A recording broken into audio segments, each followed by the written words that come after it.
اس لیے جب بھی رمضان کا مہینہ زندگی میں آئے کوشش کریں کہ اس مہینے میں اللہ کی ذات کو راضی کرنے والے بنے۔ بہت سے مسلمان جنہوں نے رمضان کی قدر کی، روزے رکھے، تراویح کا قیام کیا، تہجد کے نوافل پڑھتے رہے، اپنے اللہ سے مانگتے رہے، مبارکباد کے مستحق ہیں ایسے مسلمان جنہوں نے رمضان کی قدر کی اور رمضان کے آخری لمحات اللہ نے ہمیں جو ہے وہ نصیب فرمائے۔ تو میرے بھائی، اللہ تبارک و تعالیٰ نے آخری روزے کے بعد بھی بخشش کا دن جو ہے وہ رکھا ہے۔ وہ کون سا ہے؟ آنے والی جو رات، جس کو حدیث مبارکہ میں لیلۃ الجائدہ کے نام سے جو ہے وہ یاد کیا، یعنی انعام کی رات۔ لیکن ہمارے نوجوان کیا کرتے ہیں؟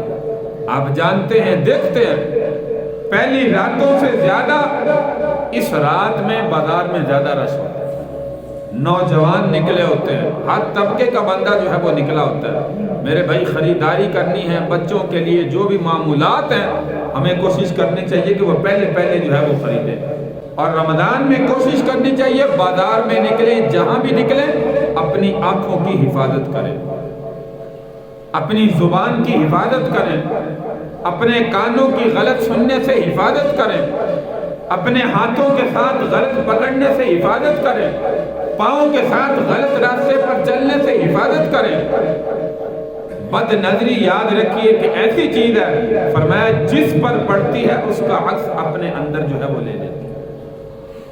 یہ آنکھوں کا زنا ہے، آنکھوں کا زنا جو بازار میں نکل کر بد نظری ہوتی ہے۔ اس لیے کہا جاتا ہے کہ ان راتوں کے اندر اور ان دنوں کے اندر ہمیں بد نظری سے جتنا ہو سکے بچنا چاہیے، تاکہ جو ہم نے ماہ رمضان کی قدر کی، روزے رکھے، تراویح کا قیام کیا، پورا مہینہ اللہ کے سامنے آہوزاری کرتے رہے، اللہ سے مانگتے رہے، وہ ہمارا قیمتی وقت جو ہے وہ ضائع نہ ہو۔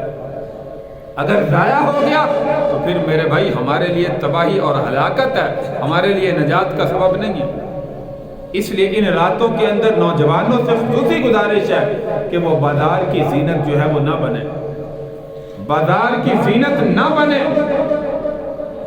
نوجوان لڑکوں سے، لڑکیوں سے خصوصی گزارش ہے، اس رات میں بھی عبادت کی رات ہے، لیلۃ الجائدہ عید الفطر کی رات، عید الاضحیٰ کی رات، لیلۃ القدر، اور اسی طرح شب برات۔ یہ چند راتیں بھی اللہ نے عبادت کی ہمیں عطا فرمائی۔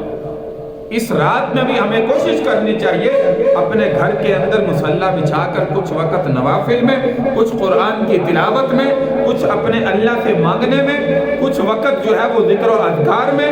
یہ وقت جو ہے وہ لیلۃ الجائزہ میں اتنا وقت کم از کم ضرور گزاریں، تاکہ اللہ تبارک و تعالی لیلۃ الجائزہ کے اندر بھی ہمارے گناہوں کو جو ہے وہ معاف فرمائے، اس رات کے اندر بھی اللہ ہماری گناہوں کو معاف فرمائے اور ہماری عبادات کو جو ہے وہ قبول فرمائے۔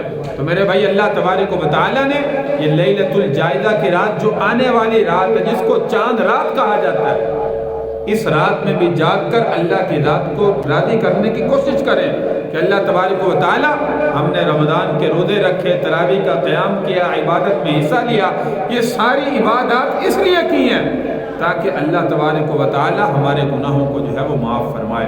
تو میرے بھائی، اگر اس رات میں ہم نے اپنی نیکیوں کو ضائع کر دیا تو پھر یاد رکھیے کہ ہمارے لیے تباہی ہے، ہلاکت ہے۔ اس لیے اللہ تبارک و تعالی نے آخری دن عطا کیا ہے، چاند رات، آنے والی لیلۃ الجائزہ کی جو رات ہے، اس رات میں زیادہ سے زیادہ اپنے اللہ کی ذات کو راضی کرنے والے بنے۔ اور اس کے بعد عید الفطر کا دن یکم شوال المکرم کا دن ہے۔ عید الفطر میں بھی پیارے پیغمبر صلی اللہ علیہ وسلم کی سنتیں ہیں، انسان کو اچھا لباس پہننا چاہیے، نیا لباس پہننا چاہیے، اگر جو ہے وہ میسر ہو، اگر نہ میسر ہو، حضور علیہ السلام سے پرانا دھلا ہوا لباس بھی ثابت ہے۔ اللہ کے نبی نے غرباء کا بھی خیال رکھا، امراء کا بھی خیال رکھا۔ جیسا لباس میسر ہو، ہمیں اپنے جو ہے وہ زیب تن کرنا چاہیے، خوشبو لگانے چاہیے، مسواک کرنا چاہیے، غسل کرنا چاہیے۔